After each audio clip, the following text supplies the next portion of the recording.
পরমহংস শিরোমণি সুখদেব গোস্বামী পাদ বললেন, হে মহারাজ পরীক্ষিত, স্বয়ম্ভুব মনুর 3 কন্যার বংশ বিস্তারের কথা তোমার কাছে বললাম, এবার 2 পুত্রের কথা বলি শোনো।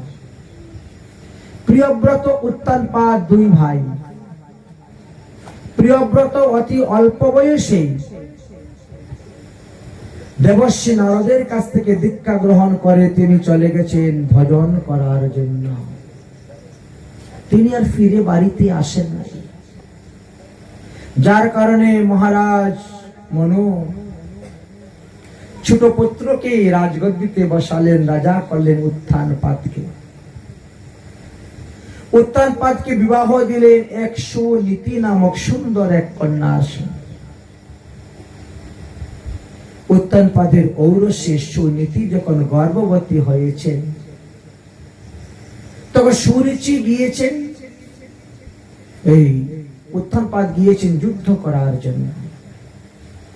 যুদ্ধ করে এক রাজাকে পরাজিত করে রাজার সর্বস্ব যখন লুণ্ঠন করতে গেলেন, তখন রাজার এক সুন্দরী কন্যাকে দেখতে পেয়ে তাকেও তিনি অপহরণ করে নিয়ে আসলেন, বাড়িতে এনেছেন তাকে বিবাহ করার জন্য।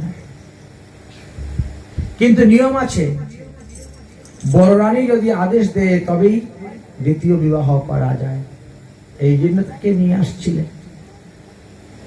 এদিকে উত্তানপাদ মহারাজ যখন রাজসভাতে প্রবেশ করছে, তখন প্রহরীগণ রাজার জয়ধ্বনি দিচ্ছেন। রানী সুনীতি প্রদীপ নিয়ে গেছেন, আরতি করে তাকে সুস্বাগত জাগে দিয়ে নিয়ে আসবেন। সুরুচি বলছে, মহারাজ ওই যে আরতি করতেছে সেই রমণীটাকে? উত্তানপাদ বলছে, আমার ধর্মপত্নী। ও, আপনি বিবাহিত? আমি তো আগে জানতাম না, জানলে আমি আপনার সঙ্গে আসতাম না। আমি সতীনের ঘর করতে চাই না, করব না। আমাকে ছেড়ে দাও, আমি চলে যাব, না হয় আমি আত্মহত্যা করে মারা যাব। কিন্তু রাজা ওই সুরুচির রূপ যৌবনে মুগ্ধ হয়ে গেছিলেন, তাই তিনি বলছেন, দেবী তুমি আমাকে ছেড়ে যেও না, তুমি যাহা চাইবে আমি তাহাই করব, তুমি যাহা বলবে আমি তাহাই শুনব, তুমি আমাকে ছেড়ে যেও না দেবী, আমাকে ছেড়ে যেও না। ঠিক আছে, তাহলে এক্ষুনি আপনার বড় রানী সুনীতিকে পরিত্যাগ করুন। রাজা সঙ্গে সঙ্গে ত্যাগ করে দিলেন। দেখো, যারা রুচিকে ভালোবাসে তারা নীতিকে ত্যাগ করে দেয়। অনেকের পান খাওয়ার খুব রুচি আছে, বলছে দাদু একাদশী দিনকে পান খাওয়া যায় না, বুঝেছে?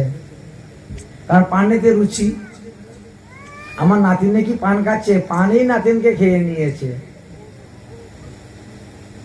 একাদশী ব্রতের দিন পান, চা, বিড়ি, সিগারেট, গুটকা, তামাকু, বাং, গাঁজা কোন ধরনের নেশা জাতীয় দ্রব্য চলবে না।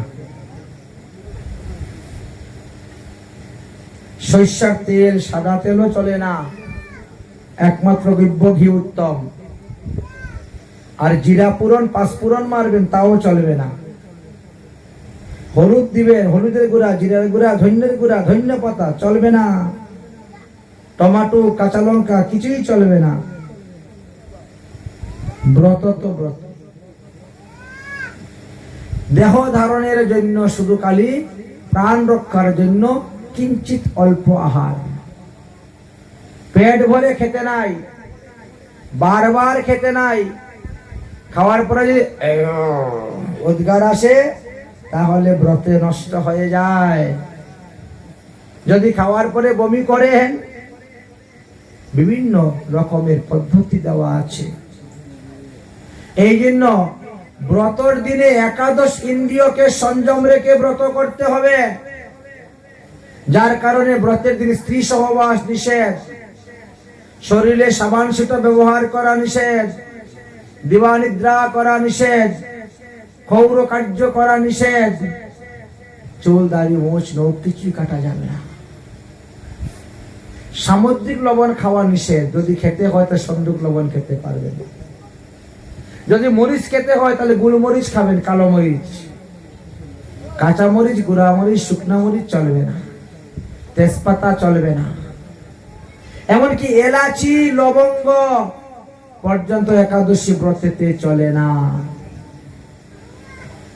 গরম মশলা বলে ওটা তো গাছেরই কাঠ, দারুচিনি, তথাপিও চলবে না।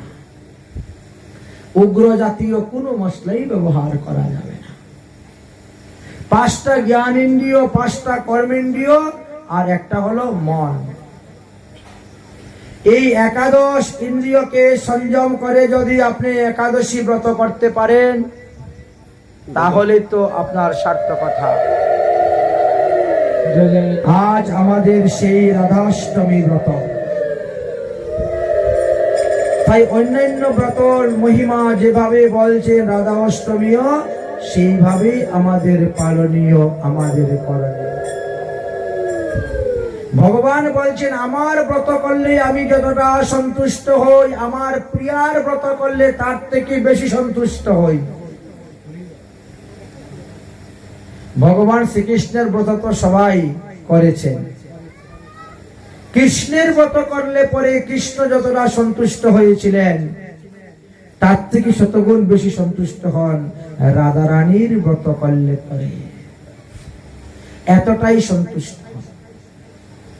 একবার কৃষ্ণ, 100 বার কৃষ্ণ নাম করলে যেই ফল পাওয়া যায়, একবার রাধা নাম করলে সেই ফল পাওয়া যায়। ভগবান শ্রীকৃষ্ণ এই আজকের দিবস আর আগামী করলো এই 2 দিন গুচারণ করার জন্য বৃন্দাবনে যাবেন না, কারণ রাধাষ্টমী, রাধারানীর জন্মতিথি উপলক্ষে আজ বর্ষানায় থাকবো, আনন্দ করব রাধারানীর। গোবিন্দ পর্যন্ত গুচারণে যান না। রাধারানী আজকের দিবসে সূর্য পূজা করতে যাবেন না, যদিও প্রত্যেক রবিবারে রাধারানী সূর্য পূজা করতে যান, প্রতিদিন সূর্য পূজা করতে যান, কিন্তু আজকে কিন্তু তিনি সূর্য পূজা করতে যাবেন না, কারণ আজকে তাহার জন্মদিন। বলে আজ বিশ্বভানু ঘপুরে পতি ঘরে ঘরে জয় রাধে শ্রী রাধে বলে, আজ বিশ্বভানুপুরে পতি ঘরে ঘরে জয় রাধে বলে, সবে জয় রাধে শ্রী রাধে বলে, সবে জয় রাধে শ্রী রাধে বলে। কন্যার চাঁদ মুখ দেখিয়া রাজন, কন্যার চাঁদ মুখ দেখিয়া রাজন, দান করে ব্রাহ্মণে রে, দান করে ব্রাহ্মণে, দান করে ব্রাহ্মণে, দান করে ব্রাহ্মণে। নানা দ্রব্য, নানা দ্রব্য হস্তে করি নগরের যত নারী, নানা দ্রব্য হস্ত করি নগরের যত নারী, আইল সব কীর্তিদা মন্দিরে, আইল সব কীর্তিদা মন্দিরে, আইল সবে কীর্তিদা মন্দিরে, আইল সবে কীর্তিদা মন্দিরে। রাধা রানীকে দর্শন করে সবাই বলছে, ওগো কীর্তিদা সুন্দরী, তুমি বহু ভাগ্যের ফলে এহেন কন্যারত্ন পেয়েছ, অনেক পুণ্যের ফলে এই তো মন, আর অনেক পুণ্যের ফলে দৈব হইলা অনুকূলে, অনেক পুণ্যের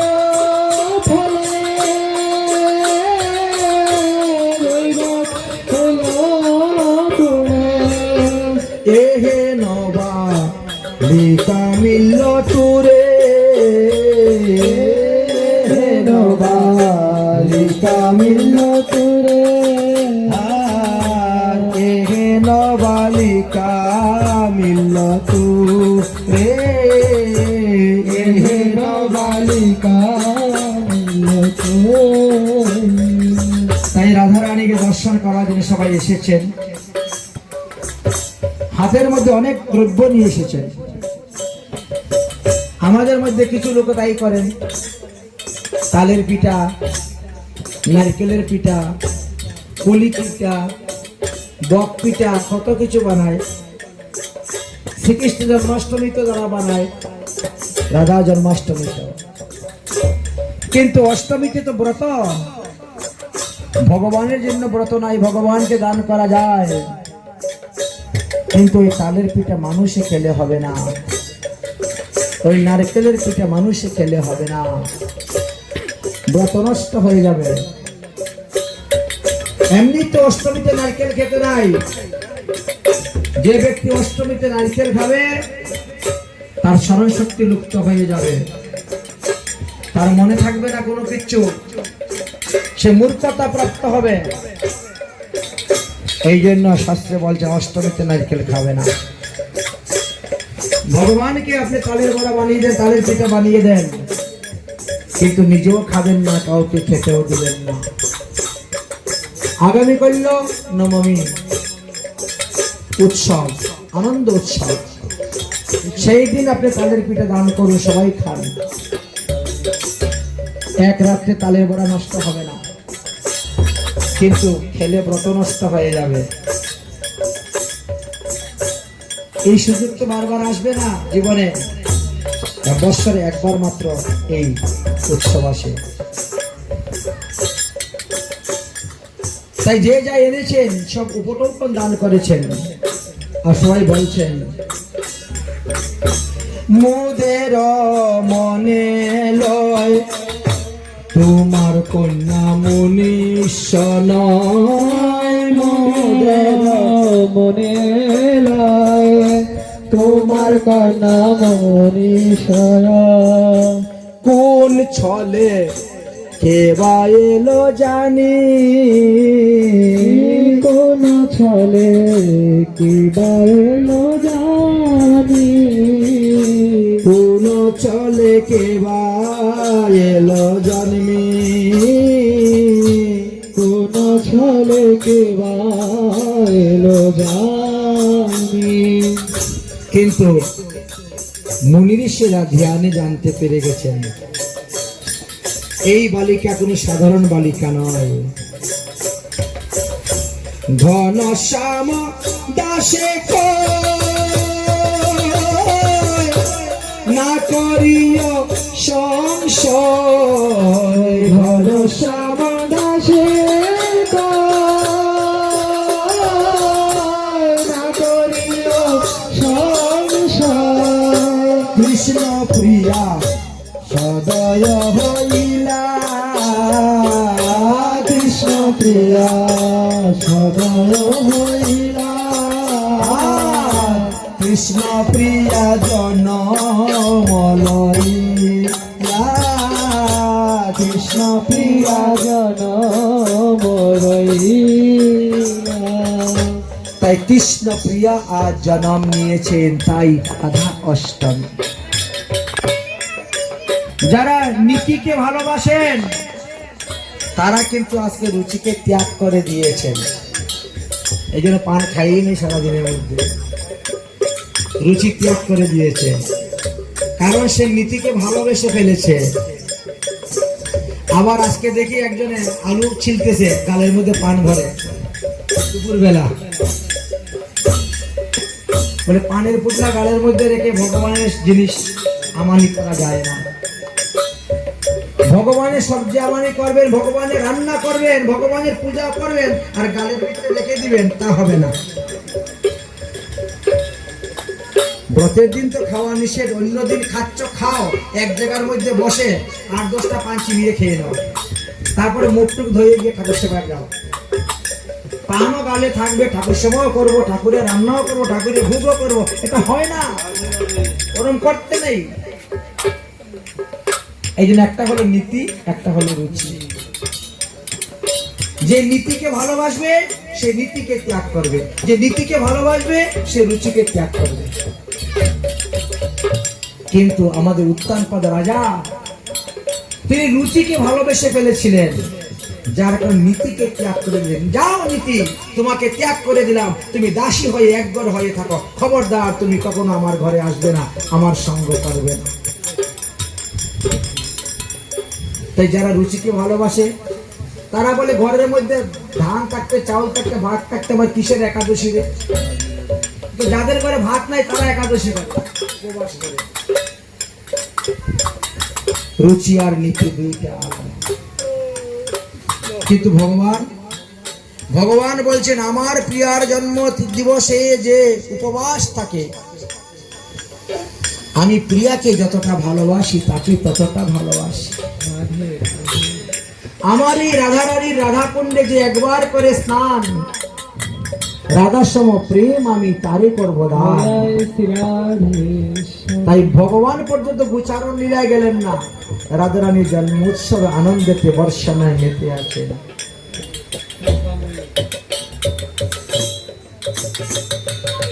প্রিয়ার জনমে দিবস আবেশে, প্রিয়ার জনমে দিবস আবেশে, আনন্দে ভরইল তনু, আনন্দে ভরিল তনু, মথুরার মণ্ডলে বিশ্বভানুপুরে, মথুরার মণ্ডলে বিশ্বভানুপুরে, উদয় হইলা আজি রাধারানী, উদয় হইলা আজ রাধারানী, উদয় হইলা আজ রাধারানী, উদয় হইলা আজ রাধারানী। তাই আজকে এমন একটা দিন, এমন একটা তিথি, এমন একটা যুগ আমাদের পড়েছে, শ্রীমতী রাধারানীর আবির্ভাব তিথি।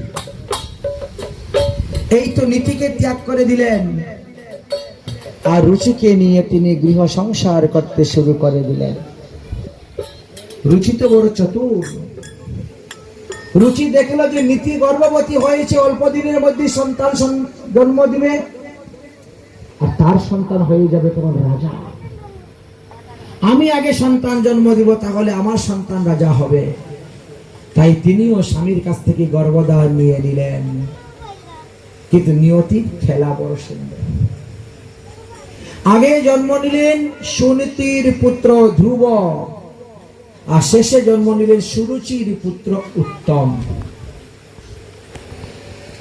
দেখতে দেখতে ধ্রুবের বয়স 5 বৎসর হয়ে গেছে, কিন্তু এখনো ধ্রুব তার পিতার কুলে বসে নাই, এখনো রাজগদ্দিতে বসে নাই, এখনো রাজ সিংহাসনে বসে নাই। একদিন রাজা উত্থানপাদ তিনি যাচ্ছেন, ইকো কম করো, রাজা উত্থানপাদ যাচ্ছেন, এমন সময় দৌড়ে এসে উপস্থিত হয়েছে ধ্রুব। ইকোটা কম করো।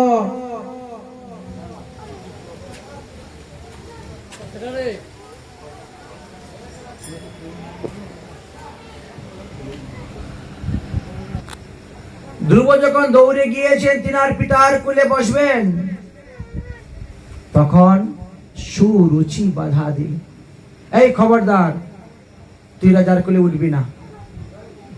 ধ্রুব বলছেন আমি কি রাজার ছেলে নয়? আর রাজার ছেলে হলে কি হলো, তুমি তো রাজার ত্যক্ত পরিত্যক্ত স্ত্রীর গর্ভে জন্ম নিয়েছ, তাই রাজগদ্দিতে বসার, রাজার কুলে বসার কোনো অধিকার নাই। তোমার মা এখন একজন দাসী,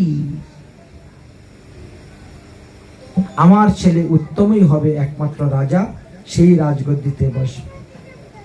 তোমাকে যদি রাজগদ্দিতে বসার ইচ্ছা থাকে, ইচ্ছা হয়, তাহলে যাও বনে গিয়ে হরিভজন করো। করে এই মনুষ্য দেহ পরিত্যাগ করিয়ে তুমি আমার গর্ভে এসে জন্ম নেও, তবেই তুমি রাজা হতে পারবে, রাজগদ্দিতে বসতে। আরো কত কত অপমান সূচক বাক্য বললেন, কত গালি দিলেন।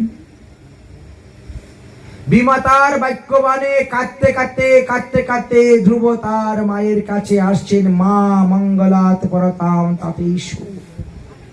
ও মা, আমার সৎমা আমাকে কত গালি দিল, কত বকলো, কত কিছু নিন্দা বন্ধ। কাঁদিস না বাবা, এ তোর কর্মফল। হয়তো তুমিও পূর্বজন্মে তোমার বিমাতাকে এইভাবে মন্দ ছন্দ বলেছিলে, বাক্য বলেছিলে, গালি দিয়েছিলে, তাই এই জন্মে সে তোমাকে দিয়েছে। তবে তোমার বিমাতা যাই বলুক না কেন, একটা কিন্তু ভালো কথা বলেছে, বনে গিয়ে হরিভজন কর। এটা কিন্তু ভালো কথা বলেছে। আসলে জানো পুত্র, তোমার আসল বাবা হলেন ভগবান বিষ্ণু। উত্তানপাদ রাজ্য তোমার নকল বাবা, নকল বাবা। যদি ওই আসল বাবার কুলে গিয়ে একবার বসতে পারো, তাহলে তোমার এই মনুষ্য জন্ম সফল। অতএব নকল বাবার কুলে বসার জন্য এত চেষ্টা করার দরকার নেই বাবা।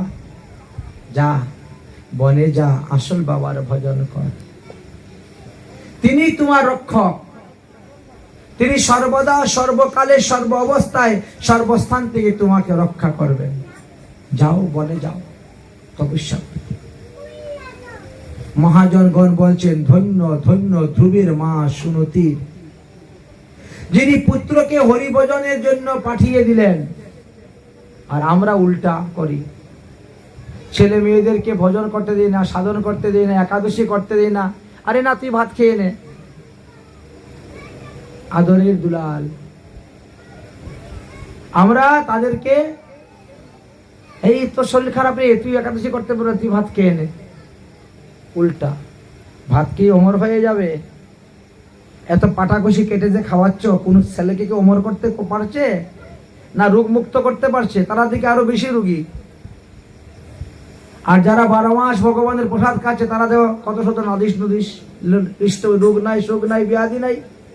তো হাড্ডি গুড্ডি খাইও তো দিকে রোগ যাচ্ছে না। এগুলো হলো জিহ্বার লালসা। কিন্তু আমাদের মধ্যে কিছু মূর্খ পণ্ডিত আছে, তারা বলে আত্মা চায় তাই খায়। এদের পেটের মধ্যে বিদ্যা নাই, মানে এই পরমার্থিক বিদ্যা নাই। আত্মার কাহার আহার মাছ মাংস কোন শাস্ত্রে লেখা আছে? সব শাস্ত্র বলছে আত্মার আহার হরিনাম। আত্মা চায় তাই খায়, তাই নাকি? এরকম খুব সুন্দর একজন রামকৃষ্ণ পরমহংসের জীবনীতে ছিল। রামকৃষ্ণ পরমহংস দেব কলকাতা, ওনার মন্দির দক্ষিণেশ্বর মন্দির, ঠিক না? পূজা করেন, মা কালীর ভক্ত। তো প্রতি বছর এই কালী মায়ের পূজার সময় বড় এক শেঠ সব থেকে বেশি দামি একটা পাঠা নিয়ে আসতো বলি দেওয়ার জন্য। রামকৃষ্ণ পরমহংসদেব অনেকবার তাকে মানা করেছেন, অনেকবার তাকে নিষেধ করেছেন, অনেকবার তাকে বুঝিয়েছেন, কিন্তু সে বুঝতে রাজি নাই। সে বলে মায়ের সন্তুষ্টির জন্য আমি পাঠা বলি দিই। রামকৃষ্ণ বুঝাচ্ছেন, আরে মা এই কথা বলেন নাই, বেদে বলছে পশু আলবন ন হিংসা। বেদে যে ছাগো শব্দ দেওয়া আছে, ছাগলের কথা বলেন নাই। ছাগো মানে সররিপু, কাম ক্রোধ লোভ মোহ মত মৎসর্য দম্ভ সহ, এই 6টারে বলি দাও। তা না করে তুমি পাঠা বলি, ছাগল বলি দিতে এনেছো। কিন্তু রামকৃষ্ণ পরমহংস দেবের কথা শুনে না। বাজারের মধ্যে সব থেকে দামি সেরা পাটা যেটা, সেটাই নিয়ে আসে কিনে, এনেই বলি দেয়। 1 বছর, 2 বছর, 3 বছর, 4 বছর, 5 বছর, 8 বছর, 10 বছর হয়ে গেছে। 1 বছর দেখা যায় সেই শেঠ আর আসে নাই। রামকৃষ্ণ পরমহংস দেব তখন পূজারীকে, পান্ডাদেরকে জিজ্ঞাসা, কি রে এবার থেকে পাঠা বলি দেওয়ার জন্য ওই শেঠ আসে নাই, ব্যাপারটা কি?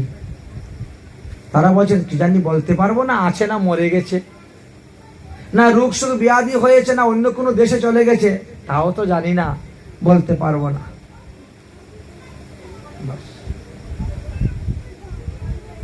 2-3 বছর হয়ে গেছে, শেঠ আর আসে না।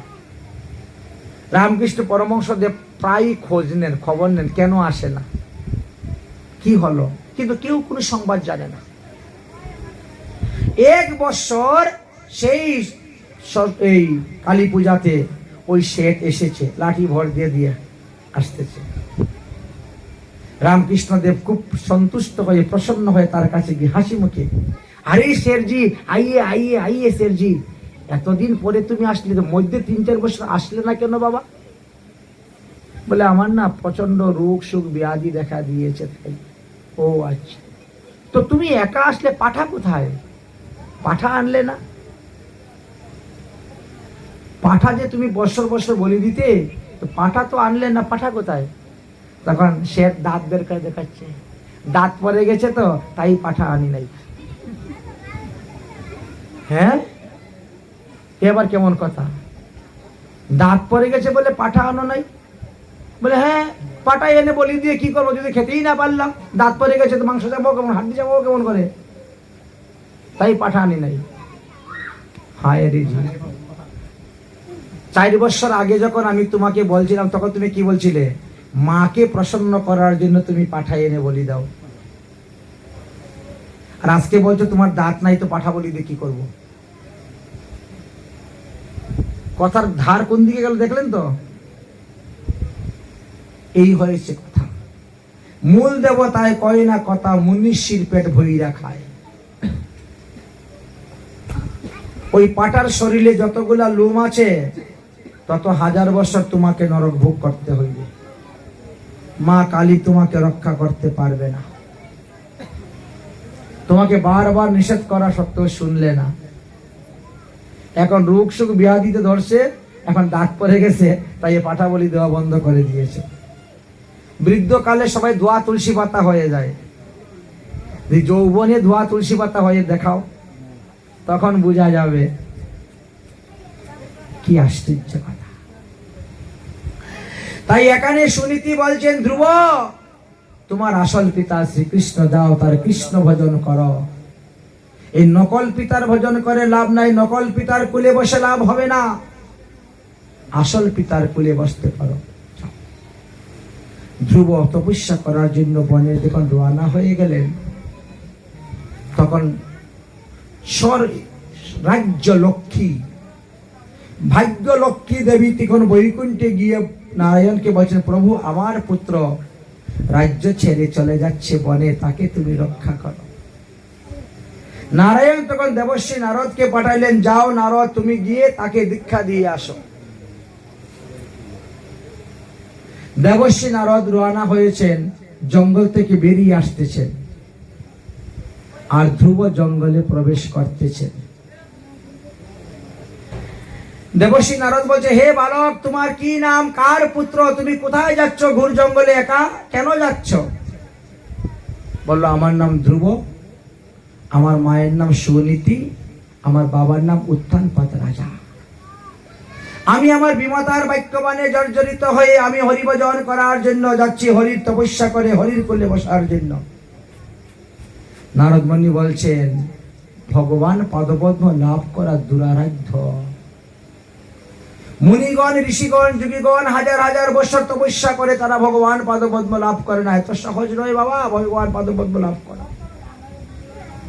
ভগবান পদপদ্ম লাভ করতে যাচ্ছ তুমি 5 বছরের বালক, ক্ষুধা লাগলে খাবে কি? নিদ্রা আসলে ঘুমাবে কোথায়? বাঘ সিংহ হিংস্র প্রাণীর হাত থেকে তোমাকে কে রক্ষা করবে? এখন তো তোমার ভজনের সময় নয়, এখন তোমার খেলাধুলার সময়। 5 বছরের বালক, তোমার এত মান অপমান বোধ কিসের? বিমাতায় একবার ক্রোধ করে তোমাকে গালি দিয়েছে, আবার আদর করে মুখে চুমু দিবে, যাও। না, আমি যাব না, আমি হরিভজন করতে আসছি, হরিভজন করো। নারদ মুনির প্রতিটা কথার জবাব দিচ্ছেন ধ্রুব। হে মুনিবর, গাছে কি ফল নাই? ক্ষুধা লাগলে গাছের ফল খেয়ে বেঁচে থাকবো। শ্মশানে কি কাপড় পরে থাকে না? শ্মশানের কাপড় ধৌত করে নিয়ে পরিধান করবো। পর্বতে কি গুফা নাই? পর্বতের গুহার ভিতরে গিয়ে শয়ন করব, তথাপিও আমি বাড়ি ফিরে যাব না। দেখেছো, শাস্ত্রে বলছেন যিনি দীক্ষা দিবেন তারও কর্তব্য শিষ্যকে পরীক্ষা করার। শিষ্য কি দেহশুদ্ধ করার জন্য দীক্ষা নিতে আসছে না ভজন করার জন্য দীক্ষা নিতে আসছে? আজকালকের লোক তো দেহশুদ্ধ করার জন্য দীক্ষা নিতে আসে। অন্যের কথা কি বলবো, আমার নিজের কথাই বলি। আমার 1600-এর উপরে শিষ্য, তার মধ্যে 175 জন শিষ্য হলেন সদাচারী প্রসাদ বুঝি। এরা 12 মাস ভগবানকে ভোগ দিয়ে প্রসাদ পায়। এরা ভগবান পাদপদ্ম লাভ করার জন্য সে দীক্ষা নিয়েছে। আর বাকি 1400 এরা দেহ শুদ্ধ করার জন্য দীক্ষা নিয়েছে। আসলো, পায়ে ধরে কেউ কান্নাকাটি করলো, দীক্ষা নিল, নিয়ে 2-4 দিন নিরামিষ খাইলো, একাদশী খাইলো, মালা তিলক। এখন দেখা যায় গলায় মালাও নাই, কপালে তিলকও নাই, 3 বেলা সন্ধ্যা করে না, মাছে মাংসে খেয়ে যাচ্ছে, একাদশী ব্রত কিচ্ছুই নেই। শাস্ত্রে বলছেন বহু শিষ্য না করিবে, কারণ শিষ্য যদি পাপ করে সেই পাপ গুরুকে বহন করতে হয়। এই জন্য নিষেধ। যাকে দীক্ষা দিবেন দেখেন সে কি ভজন করার জন্য দীক্ষা নিচ্ছে না দেহশুদ্ধার জন্য দীক্ষা নিতে আসছে, হিসাব করে দিবেন। যাকে তাকে দীক্ষা মন্ত্র দিলে পতন হয়ে যাবে। সাবধান করে গিয়েছেন আমাদেরকে মহাজনগণ। পৃথিবীতে দেখেন আমাদের 27টি নক্ষত্র আছে, তাই না? হাজার হাজার তারা আছে। হাজার হাজার তারা আকাশে উঠলেও পৃথিবী আলোকিত করতে পারে না। কিন্তু এক চন্দ্র যখন উঠে আকাশে, পৃথিবী আলোকিত হয়ে যায়। তাই বলছে তুমি হাজার হাজার শিষ্য বানিয়ে কি করবে? এক চন্দ্র বানাও। যদি একটা চন্দ্র হইতে পারে তাহলেই তোমার সব আলোকিত হয়ে গেল। এই জন্য বহু শিষ্য না করবে। যারা হরি ভজন করার জন্য দীক্ষা গ্রহণ করেন তাদের মুক্তি হয়ে যাবে। আর যারা দেহ শুদ্ধ করার জন্য দীক্ষা নিতে আসছেন, আজকে দেহ শুদ্ধ করে দিলাম, কালকে সেই দেহ অশুদ্ধ হয়ে গেল। আজকে আমি তোমার দেহকে শ্মশান থেকে তোমাকে ফুলের বাগান বানিয়ে দিলাম, আর যেই আমি চলে গেলাম তোমার সেই বৃন্দাবন, সেই ফুলের বন তুমি আবার শ্মশানে রূপান্তরিত করে দিলেন। যত মরা আইনে পুড়বেন আর যত মরা আইনে গাড়বেন ওর দেহের ভিতরে, কি লাভ হবে এতে? জপ তপ তন্ত্র মন্ত্র দীক্ষাই মূল হয়, দীক্ষা ভিন্ন সর্বকার্য হইবে ক্ষয়। তাই দীক্ষা গ্রহণ করতে গিয়ে যদি একবার আমরা ভুল করে বলি তো সারা জীবন আমাদেরকে পস্তাইতে হয়। শাস্ত্রে বলছে সদ্গুরু চরণাশ্রয় করিও, তার মানে অসৎগুরু আছে জগতে। আমার মতো অনেক অসৎগুরু আছে। ব্যবসা, গুরুগিরি তো একটা ব্যবসা না? বিনা পয়সার ব্যবসা গুরুগিরি করা। ফু দিলে 200-300 টাকা দক্ষিণা এসে যায়, 500 টাকা। কাপড় চুপড়ও দেয়, ফল ফুলও দেয়, কত কিছু দেয়। অর্থ লোভের আসে কপট বৈষ্ণব বেশে, দেখ কত মোটা মোটা মালা দিয়েছে। অর্থ লোভের আসে কপট বৈষ্ণব বেশে, ঘুরি ফিরি দেশে দেশে। তাই সাবধান, আমার মতো নকল সাধুকে কেউ গুরু বানিও না, দীক্ষা নিও না, তাহলে কিন্তু লোকসান হয়ে যাবে। বলেছেন যারা সম্প্রদায়ের অন্তর্ভুক্ত সদ্গুরুদেব তাদের কাছ থেকে দীক্ষা নিবেন।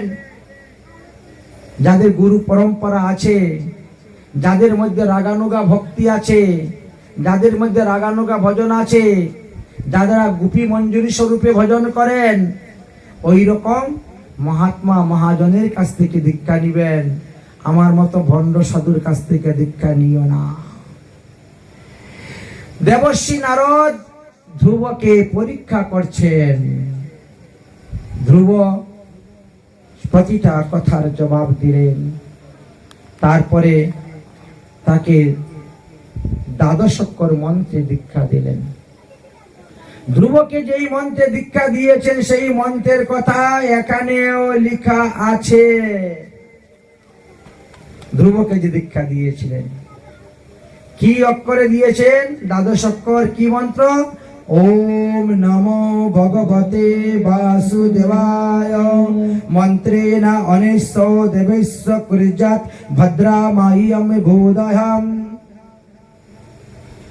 কেউ কিন্তু মনে করবেন না যারা দীক্ষা হয় নাই বলে আমাদেরও দীক্ষা হয়ে গেছে, আমরা শুনে ফেলেছি ওম নমো ভগবতে বাসুদেবায় দীক্ষা মন্ত্র, আমাদের দীক্ষা হয়ে গেছে।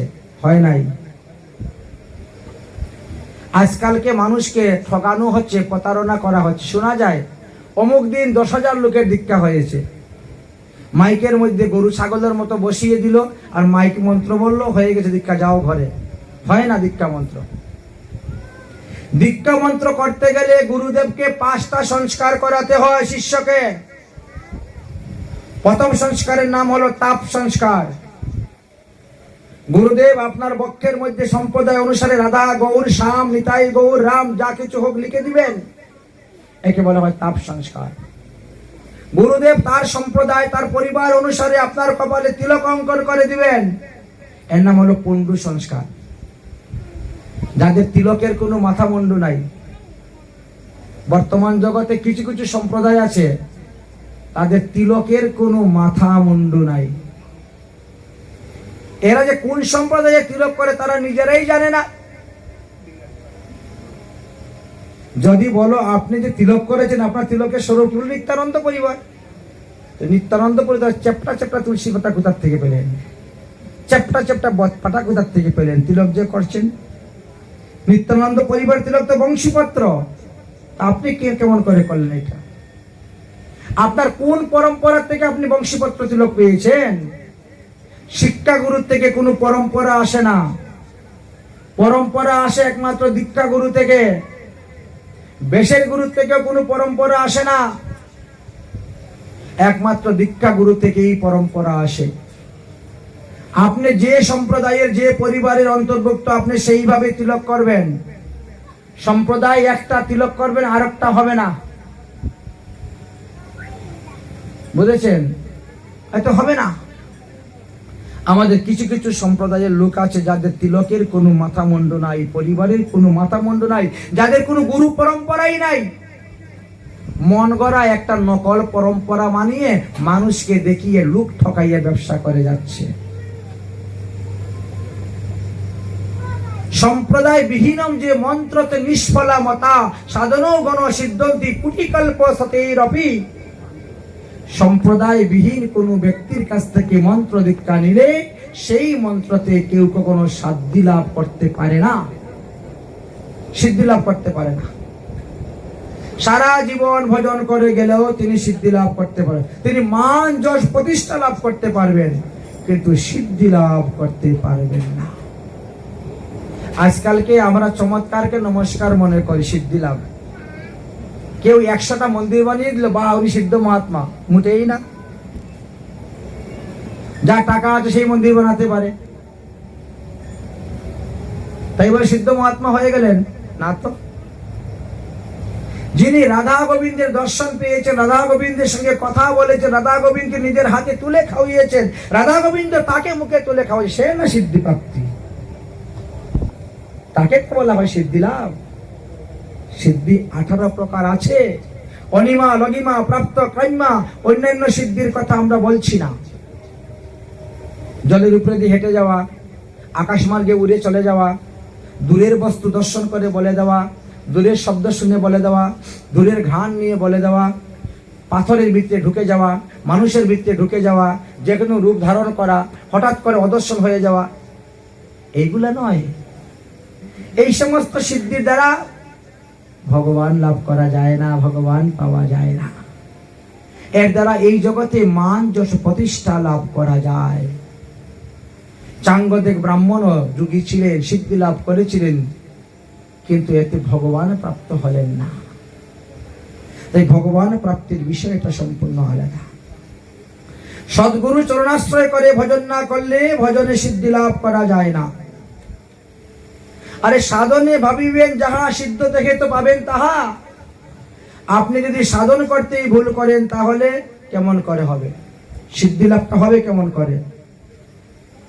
সাধনে ভুল করলে হবে না। সাধন ভজন গুরুদেব আপনাকে দিয়েছেন। ভ্রমিতে ভ্রমিতে কোনো ভাগ্যবান জীব গুরু কৃষ্ণ প্রসাদে পায় ভক্তিলতার বীজ, তাই না? তো গুরুদেবের কাছে গেলেন, গুরুদেব আপনাকে বীজ দিলেন, বীজ এনে তো আপনি রোপণ করবেন, তবে তো গাছ হবে। যদি রোপণই না করেন তাহলে গাছ কোথার থেকে হবে? গুরুদেব যে আপনাকে দীক্ষা মন্ত্র দিয়েছেন, 6 অক্ষরে দিয়েছেন না 8 অক্ষরে দিয়েছেন না 10 অক্ষরে দিয়েছেন না 12 অক্ষরে দিয়েছেন, তাও আপনি জানেন না। কোন সম্প্রদায় থেকে দীক্ষা নিয়েছেন, কোন পরিবার থেকে দীক্ষা নিয়েছেন, তাও আপনি জানেন না। তাহলে ভজনটা করবেন কি দিয়ে? ভজনের উপাদান তো এইগুলো আপনার।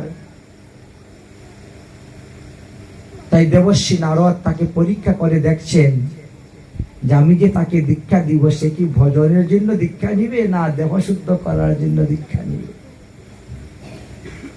যারা দীক্ষা নেওয়ার পরেও গুরু মন্ত্র ভুলে গেছেন, আহ্নিক মন্ত্র জপ করেন না, এমনও লোক আছে গুরুদেবের নাম পর্যন্ত বলতে পারে না। গুরুদেবের বাড়ি কোথায়, ঠিকানা কোথায় তা তো বলবে দূরের কথা, গুরুর নামই ভুলে গেছে। আপনার গুরুদেবের নাম কি? তখন আকাশের দিকে তাকায়, মাথা চুলকায়, কি জানি ছিল। এখন চিন্তা করেন তো ইনি কেমন ভোজন করেন। যে গুরুদেবকে ভবপাণ্ডের কান্ডারি বলা হয়, সে কান্ডারি কি ভুলে গেছে? মন্ত্র কত অক্ষর তার তো বলে রাখবে। তাই মহাজনগণ বলছেন, হে প্রভু, ভুলিয়া তোমারে সংসারে আসিয়া, ভুলিয়া তোমারে সংসারে আসিয়া, পেয়ে নানা বেতায় আমি পেয়ে নানাবিধ ব্যথা, তোমার চরণে আসিয়াছি আমি, তোমার চরণে আছি আমি। আজ বলিব দুঃখের কথা, আমি বলিব দুঃখের কথা। দুঃখের কথা বললে বুকটা একটু হালকা হয়, তাই না? এই জন্য সবাই দুঃখের কথা বলতে যায়।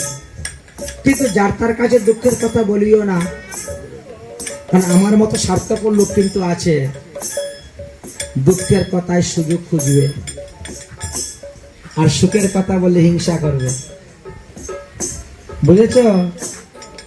এই জন্য যার তার কাছে দুঃখের কথা বলে না, একমাত্র শ্রী গুরুদেবের কাছে আর ভগবানের কাছে দুঃখের কথা বলিও, আর কার কাছে বলতে যাইও না। ভুলিয়া তোমারে সংসারে আসিয়া, ভুলিয়া তোমারে সংসারে আসিয়া, নানাবিধ বেতায় আমি পেয়ে নানাবিধ ব্যথা, তোমার চরণে আসিয়াছি আমি, তোমার চরণে আসিয়াছি আমি। আজ বলিব দুঃখের কথা, আমি বলিব দুঃখের কথা। জননীর জঠরে ছিলাম যখন, জননীর জঠরে ছিলাম যখন, বিষম বন্ধন পাশে, বিষম বন্ধন পাশে, এবার প্রভু দেখা দিয়া মোরে, প্রভু দেখা দিয়া মোরে, বঞ্চিলে দিন দাসে, প্রভু বঞ্চিল দিল দাসে। তখন ভাবিনু জনম পাইয়া, তখন ভাবিল জনম পাইয়া, ভজন করিব তব, আমি ভজন করিব তব। জনম হইল পরিমায়া জালে, জনম হইল পরিমায়া জালে, না হইল জ্ঞান লব, আমার না হইল জ্ঞান লব। আদরের ছেলে স্বজনের কুলে, আদরের স্বজনের কোলে, হাসিয়া কাটাইল কাল, হাসিল কাটাইল কাল। জনক জননীর স্নেহেতে ভুলিয়া, জনক জননীর স্নেহেতে ভুলিয়া, সংসার লাগিল ভাল, আমার সংসার লাগিল ভাই। ক্রমে দিন দিন বালক হইয়া, ক্রমে দিন দিন বালক হইয়া, আমি খেলিল বালক সহ, আমি খেলিল বালক সহ। আরো কিছুদিন বিদ্যা পড়িলি, আরো কিছুদিন বিদ্যা পড়ি, লেখা পড়ায় হরহ, করি লেখা পড়ায় হরহ। বিদ্যার গৌরবে ভ্রমি দেশে দেশে, তার গৌরবে ভ্রমি দেশে আমি দেশে, ধন উপার্জন করি, আমি ধন উপার্জন করি, স্বজন পালন করিয়ে কমলে, স্বজন করিয়া কমলমরণে, তোমারে ভুলিয়া হরি, আমি তোমার ভুলিয়া হরি। বার্ধক্য কোন ভক্তি বিনোদ, বার্ধক্য এখনো হইল না, কাঁদিয়া কাতরয়তি, আমি কাঁদিয়া কাতরয়তি, না বজিয়া তোমায় দিন বৃথা গেল, যাবলিয়া তোমার থাকিল, এখন কি হইবে গতি, আমার এখন হইবে গতি, আমার এখন কি হবে গতি, আমার এখন কি হবে গতি। দেবশ্রী নারদ বলেন, ধ্রুব তুমি আবার দীক্ষা গ্রহণ করেছ, এখন তোমাকে শিক্ষা প্রদান করব। আমাদের মধ্যে অনেকে আছে না, বলে "এই, তুমি কি দীক্ষা নিয়েছো?" বলে, "হ্যাঁ, শিক্ষা নিয়েছো?" বলে, "না, নেই নাই।" শিক্ষাটা নিয়ে নাও। শিক্ষা বলতে কোনো মন্ত্র নাই, এইগুলা মানুষকে ভুল বোঝানো হচ্ছে। শিক্ষা মন্ত্র বলতে কোনো মন্ত্র নাই। দীক্ষা গুরুর কাছ থেকেই আপনি শিক্ষা লাভ করতে হবে। শিখবেন কি? ভগবানের সাধন ভজন পূজন গুলাই তো শিখবেন। কিভাবে ঠাকুর জাগাতে হয়, কিভাবে ঠাকুরকে স্নান করাইতে হয়, ফুল দিতে হয়, তুলসী পাতা দিতে হয়, চন্দন দিতে হয়, ভোগ দিতে হয়, নিবেদন করতে হয়, আরতি দিতে হয়, শয়ন দিতে হয়, একাদশী আদি ব্রত করতে হয়, উৎসব অনুষ্ঠান কোনটা কোন দিন কিভাবে করবেন, এইগুলা শিক্ষার নামই হলো শিক্ষা। শিক্ষা বলতে কোনো মন্ত্র নাই। এইগুলা শিখলে পরেই তো আপনার কল্যাণ। তাই দীক্ষা গ্রহণ করার সঙ্গে সঙ্গে গুরুদেবের কাছ থেকে এই সমস্ত ভজন শিক্ষা করে নেবেন। ভজনে যে সমস্ত অনর্থ আছে, সমস্ত অনর্থ নিবৃত্তি করার উপায় একমাত্র শ্রী গুরুদেব বলে দিবেন। অনর্থ নিবৃত্তির জন্য যে পদ্ধতি, তাকেই বলা হয়েছে শিক্ষা। দেবশ্রী নারদ বলে, তুমি ছিলে আগে রাজার ছেলে, কিন্তু এখন আর তুমি বনবাসী। এখন তোমার কাছে শঙ্খ নাই, ঘণ্টা নাই, ত্রিপদী নাই, পঞ্চপাত্র নাই, আচমন পাত্র নাই, চামর নাই, ব্যঞ্জন নাই। কি দিয়ে ভগবান পূজা করো? মনে মনে মানসিক পূজা করো। মনে মনে তুমি চিন্তা করবে, আমি যাচ্ছি যমুনায় স্নান করতেছি, জল নিয়ে আসতেছি, ফুল তুলতেছি, তুলসী তুলতেছি, চন্দন ঘষতেছি, ঠাকুরকে জাগাচ্ছি, ঠাকুরের হাত পা মুখ মোচাচ্ছি, দন্ত কাষ্ঠ দিচ্ছি, দাঁত মাজাচ্ছি, মুখ ধোয়াচ্ছি, স্নান করাচ্ছি, বস্ত্র পরাচ্ছি, চন্দন পরাচ্ছি, ফুলের মালা পরাচ্ছি, রান্না করছি, মুখ দিচ্ছি, সব মনে মনে। একে বলা হয় মানসিক ভজন, মানসিক চিন্তা। অন্তর বাহ্য ভক্তের দ্বৈত সাধন। বাহ্য দেহে কর্মে ভক্ত শ্রবণ কীর্তন, আর মনে নিজ সিদ্ধ দেহ করিয়া ভাবন, রাত্রি দিন চিন্তে রাধা কৃষ্ণের মিলন। এই জন্য একটা মানুষকে গুরুদেব দুটা দেহ দান করেন। এমনি কি বলা হয় গুরু মাতা গুরু পিতা, গুরুদেবী মা আর গুরুদেবী হলেন বাবা। তিনি তোমার তারণহার, তিনি তোমার পালন কর্তা। আমার গুরুদেবকে বলা হয়েছে পতি, কারণ তিনার জিহ্বারূপী লিঙ্গের দ্বারা মন্ত্ররূপী বীজ তোমার কর্ণরূপী যোনিতে প্রবেশ করেছে। তার থেকে বিবেক নামক এক পুত্রের জন্ম হয়েছে। আজ তুমি কোনো কাজ করতে গেলে তোমার বিবেকে বাধা দেয়, আজকে অষ্টমী ব্রত, আজকে এটা করব না, আজকে ওটা করব না, আজকে এই ব্রত, আজকে ওটা করব না, ওটা করা পাপ। বিবেক বাধা দেয়। এই বিবেক নামক পুত্রের জন্ম তো দিয়েছেন আপনার শ্রী গুরুদেব। এই জন্য গুরু মাতা গুরু পিতা গুরু হনপতি বড় সুন্দর ব্যাখ্যা করে গিয়েছেন। দেবশ্রী নারদ বললেন, বাবা এইখানে বসে যদি 1,00,000 বছর তপস্যা করো, তদ্বারা আপনার যে পুণ্যফল লাভ হবে, যদি তুমি বৃন্দাবন যেতে পারো তাহলে 1 মাসে সেই পুণ্যফল লাভ করতে পারবে। আর সত্যযুগের মানুষ না, সত্যযুগের মানুষের পরমায়ু ছিল 1,00,000 বৎসর। তাই 1,00,000 বছর ভজন করে যা পাবে ওখানে 1 মাসে তাই পাবে। আপনি এই স্থানে বসে সাষ্টাঙ্গে প্রণাম দিয়ে যে ফল পাবেন, বৃন্দাবনে যারা ঘুমিয়ে আছে তারা ওই ফল পাবে। প্রণাম করতে হবে না, ঘুমিয়ে থাকলে সেই ফল পাবে। এমন চিন্তা।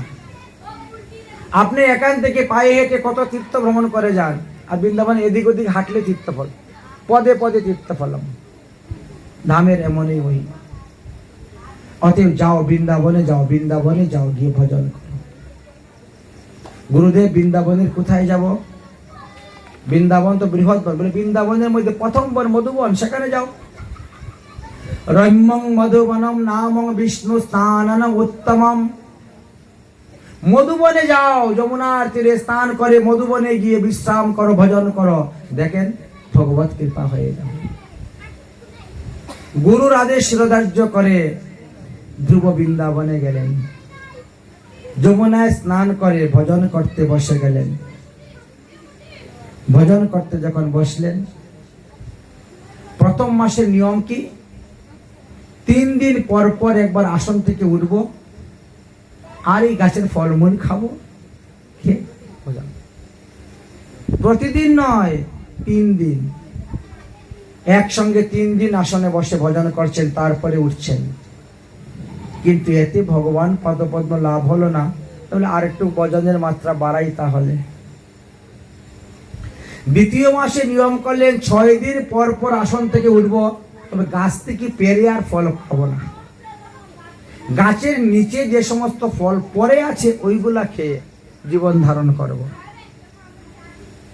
এত ভগবান পেলেন না। তৃতীয় মাসে আরো দৃঢ় সংকল্প, 9 দিন পর পর আসন থেকে উঠব এবং শুধু খালি যমুনার জল পান করব। আমরা যদি একটু ভজন করি আমাদের এত অহংকার হয়ে যায়,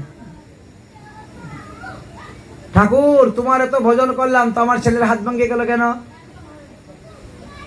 আর ছেলের হাত ভাঙছে, ছেলের কর্ম, ভগবান কি তার হাত ভাঙতে গেছে? এইরকম অবস্থা। ও ঠাকুর তোমার এত একাদশী ব্রত করি, তোমার এত ভজন করি, তাহলে আমার এত রোগ সুখ ব্যাধি হয় কেন? তোমার কর্মফল, তোমার কর্ম দোষ বুঝো না। ঠাকুরকে আমরা দোষ দিই। এমন এক ব্যক্তি আসছিলেন, তার বউ মরে গেছে বলে ঠাকুরকে গালি দিচ্ছে, ঠাকুর তুমি ভগবান নয়, রাক্ষস, তুমি আমার বউকে খেয়ে ফেলছো। আচ্ছা চিন্তা করে দেখেন তো, ভগবান কি ঠেকা লেগেছে তোমার বউকে খাওয়ার জন্য? তোমার ভজন আর করবো না, তোমার সাধনা আর করবো না, তোমার পূজা আর করবো না, তুমি ভগবান নয়, তুমি রাক্ষস, তুমি আমার বউ খেয়ে ফেলছ। চিন্তা করেন তো, ভজন করা বাদ দিয়ে দেয়। এটাই তো ভগবানের পরীক্ষা।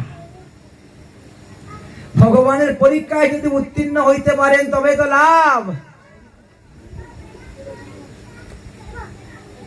তাহলে লোকসান। কিন্তু ধ্রুব দেখেন প্রতি মাসে মাসে ভজনের মাত্রা বাড়াচ্ছেন, কমাচ্ছেন না। আমরা কিন্তু কমিয়ে দিই, উল্টা হয়ে যায়। তৃতীয় মাসে নিয়ম করলে 9 দিন পর পর আসন থেকে উঠবেন, যমুনার জল পান করবেন। এতে ভগবান লাভ হলো না। চতুর্থ মাসে নিয়ম করলেন যার যমুনার জল পান করবো না, এখন বাতাস খেয়ে থাকবো, বাতাস থেকে আহার সংগ্রহ, প্রাণায়াম, রেচক কুম্ভক, এতেও হলো না। পঞ্চম মাসে তিনি 15 দিন পর পর একবার শ্বাস টানেন আর একবার শ্বাস গ্রহণ করেন, তাতেও ভগবান পারলেন না। ষষ্ঠ মাসে তখন আসন থেকে উঠে দাঁড়িয়ে গিয়ে বৃদ্ধ আঙ্গুল, বুড়ি পায়ের বুড়ি আঙ্গুল দিয়ে শুধু খালি পৃথিবীকে স্পর্শ, সমস্ত শরীর ঊর্ধ্বে করে দাঁড়িয়ে গেলেন। আর এমন জোরে শ্বাস টান দিয়েছেন, সমস্ত পানিকুলের শ্বাসকে রুদ্ধ করে তিনি বসে গিয়েছেন ভজন করার জন্য। এইভাবে তিনি ভজন করতে শুরু করলেন, যার কারণে ভগবান পর্যন্ত তাকে দর্শন দেওয়ার জন্য আসতে বাধ্য হলেন। ভগবান নিজে বৈকুণ্ঠ থেকে এসে উপস্থিত হলেন। ধ্রুব, আমি তোমার তপস্যায় সন্তুষ্ট হয়ে গেছি, তুমি চোখ খুলে তাকাও, আমি এসে গেছি, আমি এসে গেছি, আমি এসে গেছি, এসে গেছি আমি। ধ্রুব ভগবানকে দর্শন করে ভগবানকে প্রণাম করলেন। ভগবান ধ্রুবকে কুলে নিয়ে বসলেন, আদর করছেন। ধ্রুব, বলো তুমি কি চাও? বলে আমি আর কিছু চাই না, যা চাওয়া পাওয়ার ছিল হয়ে গেছে আমার চাওয়া পাওয়া। কি না? বলে তোমার কুলে বসে গেছি, আর কিছু দরকার নেই। কারণ তুমি তো আমার নিষ্কাম ভক্ত নয়, তুমি তো সাকাম ভক্ত। তুমি তো তোমার পিতা উত্তানপাদের কুলে বসবে, তুমি তো রাজগদ্দিতে বসবে, রাজা হবে, এই তোমার কামনা বাসনা ছিল। এখন কেন বলছো আর কিছু চাই না? বলে আগে তো জানতাম না প্রভু তুমি যে এত সুন্দর, আগে জানতাম না, এখন আমার হয়ে গেছে, তোমার কুলে বসে গেছি। আমার মা বলেছেন হরি তোর আসল পিতা, তার কুলে বস, তাই তোমার কুলে বসে গেছি, আর রাজগদ্দিতে বসার আমার দরকার নেই। দেখেছেন, যদি কোনো ব্যক্তি কাজ করাতে যায়, কাজ করাতে করাতে পরশমণি পেয়ে যায়, সে আর কাজ করায় না।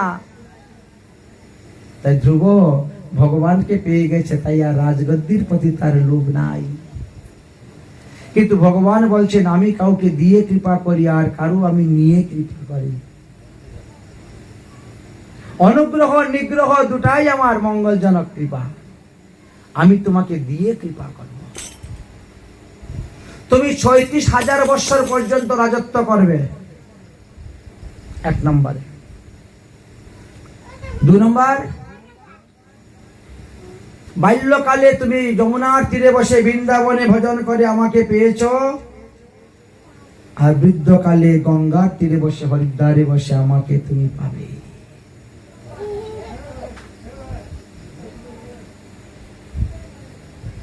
অতএব যাও, তুমি বাড়ি ফিরে যাও, রাজত্ব করো গিয়ে।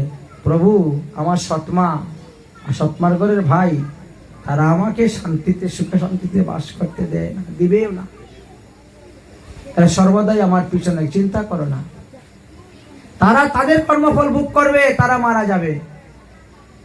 তোমার এই বিমাতার ঘরের ভাই উত্তম যক্ষদের সঙ্গে যুদ্ধ করে মারা যাবে। তোমার বিমাতা সুরুচি দাবানলে পুড়ে মারা যাবে। যে যেমন কর্ম করবে সে সেইভাবেই তার ফল ভোগ করতে হয়। যাও, তুমি বাড়ি যাও।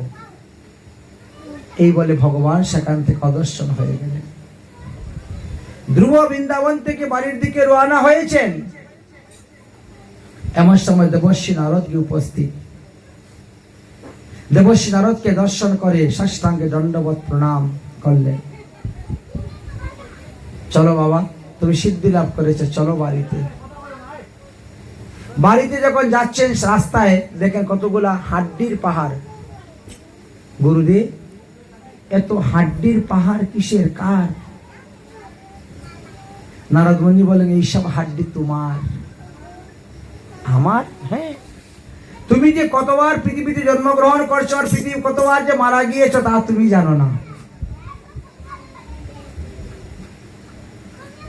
তুমি যতবারই জন্মগ্রহণ করেছো, মারা গেছো, কিছু না কিছু হরিভজন করেছো,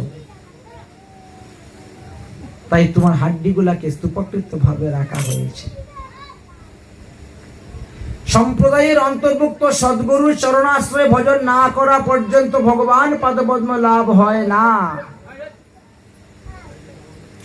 এই জন্মে তোমার সদ্গুরু সচ্চরণাশ্রয় হয়েছে বলে তুমি আজ ভগবান পাদপদ্ম লাভ করেছ। তুমি আজ বৃন্দাবন ধামে গিয়েছ, রাধারানীর কৃপা হয়েছে, তাই তুমি গোবিন্দকে পেয়েছ। রাধারানীর কৃপা ছাড়া গোবিন্দকে পাওয়া যায় না। 5 বছর বয়সে 5 মাস ভজন করলে 6 মাসের সময় তুমি ভগবান পেয়ে গেলে। এত অশেষ কৃপা রাধারানী। এই জন্য তো আমাদের মহাজনগণ বলছেন, কৃপা করেঙ্গে রাধা রানী শ্রী বৃন্দাবন যাও। कृपा करेंगे राधा श्री वृंदावन जाओ। राधे राधे राधे राधे राधे राधे गाओ। राधे राधे जय राधे जय राधे राधे राधे गाओ। कृपा करेंगे राधा रानी श्री वृंदावन जाओ। कृपा करेंगे राधा रानी श्री वृंदावन जाओ। राधे राधे राधे राधे राधे राधे गाओ। राधे राधे राधे राधे राधे राधे गाओ। श्री राधा की नाम की महिमा जान ले अब तो प्राणी। श्री राधा की नाम की महिमा जान ले अब प्राणी। श्री राधा की नाम की महिमा जान ले अब तो प्राणी। श्री राधा की नाम की महिमा जान ले अब प्राणी। राधा नाम से पार उतार गया पापी और ज्ञानी। राधा नाम से पार उतार गया पापी और ज्ञानी। इसलिए झूम झूम के राधा नाम को, झूम झूम के राधा नाम को, झूम झूम के राधा नाम को, झूम झूम के राधा नाम को मस्ती में तुम गाओ। राधे राधे राधे राधे राधे राधे गाओ। राधे राधे राधे राधे राधे राधे गाओ। राधे राधे राधे राधे राधे राधे गाओ। राधे राधे राधे राधे राधे राधे गाओ। कृपा करेंगे राधा रानी श्री वृंदावन आओ। कृपा करेंगे राधा रानी श्री वृंदावन आओ। राधे राधे राधे राधे राधे राधे श्री राधे राधे राधे राधे राधे राधे राधे राधे राधे जो कोई गावे जीवन सफल बनावे। राधे राधे जो कोई गावे जीवन सफल बनावे। राधे राधे जो कोई गावे जीवन सफल बनावे।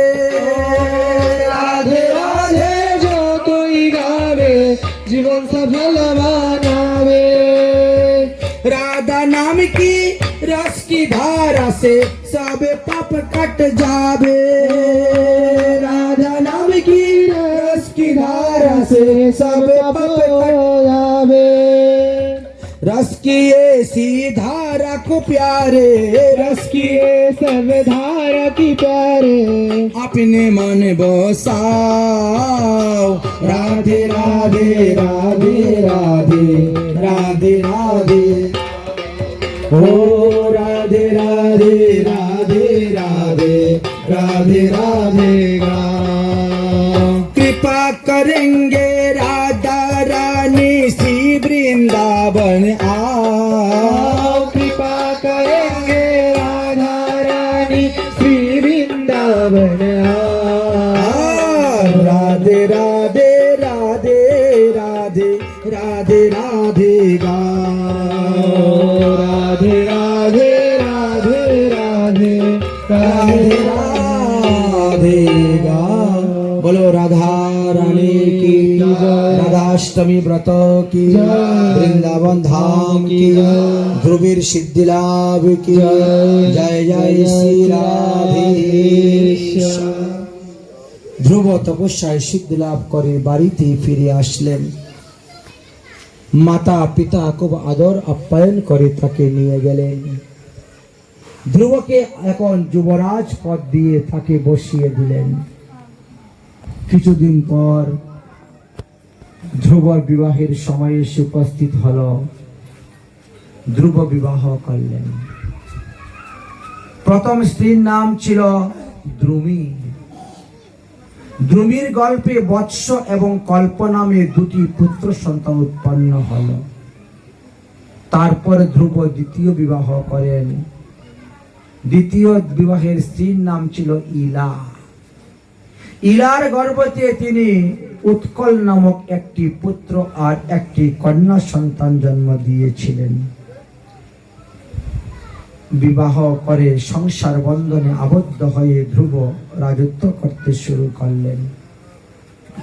৩৬,০০০ বৎসর রাজত্ব করার পর ধ্রুব বৃদ্ধকালে পুত্রদের উপর রাজ্যভার অর্পণ করে দিয়ে তিনি গঙ্গার তট হরিদ্বারের উপরি স্থানে ভজন করতে গিয়েছেন। কিন্তু সেখানে গঙ্গার এমন খরস্রোত শব্দ যার দ্বারা ভজন নষ্ট হয়ে যাচ্ছে। এই জন্য ভাবলেন যে এর উপরে আমি গিয়ে ঋষিকেশের উপরে গিয়ে আমি ভজন করব। সেই সময়ে মা গঙ্গা প্রকট হয়ে গেলেন। মা গঙ্গা বলছেন, ধ্রুব তুমি এই স্থান ত্যাগ করে যেও না বাবা।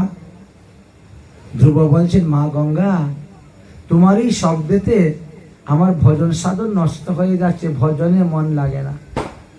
হরিভজন করতে গিয়ে যদি অন্য কোনো শব্দ কানের মধ্যে আসে তখন ভজনে বিঘ্ন হয়, তাই আমি এখান থেকে চলে যাচ্ছি। মা গঙ্গা প্রতিজ্ঞাবদ্ধ হলেন, কথা দিলেন, তুমি যেখানে বসে ভজন করবে তার 1 কিলোমিটার আগের থেকে আমি শব্দ বন্ধ করে দেব, আর 1 কিলোমিটার পরে গিয়ে শব্দ করবো। 2 কিলোমিটারের মধ্যে সামনে 1 কিলোমিটার, পিছনে 1 কিলোমিটার আমি কোনো শব্দ করবো না। আজও পর্যন্ত যদি আপনারা হরিদ্বার থেকে ঋষিকেশ যান, ওই সময়ে রাস্তায় পাবেন ধ্রুবীর তপস্যা স্থল।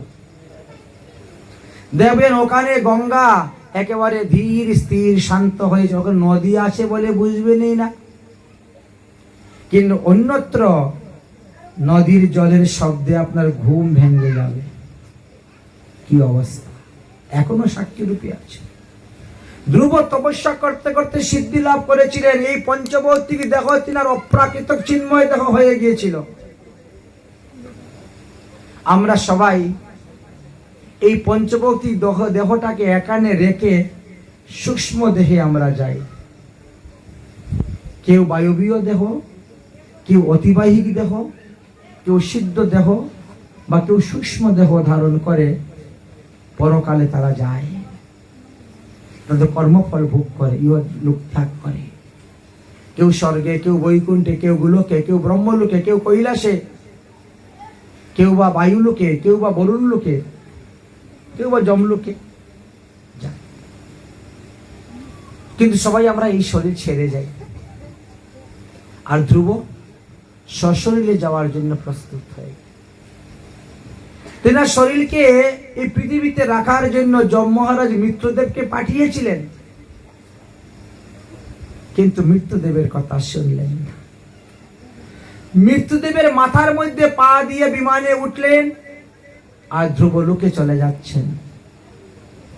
যম পর্যন্ত গিয়েছিলেন ধ্রুবের শরীরকে আনার জন্য, কিন্তু যমের মাথায় পা দিয়ে ধ্রুবলোকে চলে গিয়েছিলেন। ধ্রুব এমনই তপস্যা করেছিলেন যে ধ্রুবলোককে সপ্তঋষিরা পর্যন্ত পরিক্রমা করেন, সমস্ত গ্রহ তারা নক্ষত্রগণ পরিক্রমা করেন ধ্রুবকে। এমনই একটি লোক, এমনই একটি স্থান। ধ্রুবের বংশ যখন সমাপ্ত হয়ে গেল, তখন মহারাজ মনু বড় চিন্তার মধ্যে পড়লেন, আমার বংশ রক্ষা কে করবে।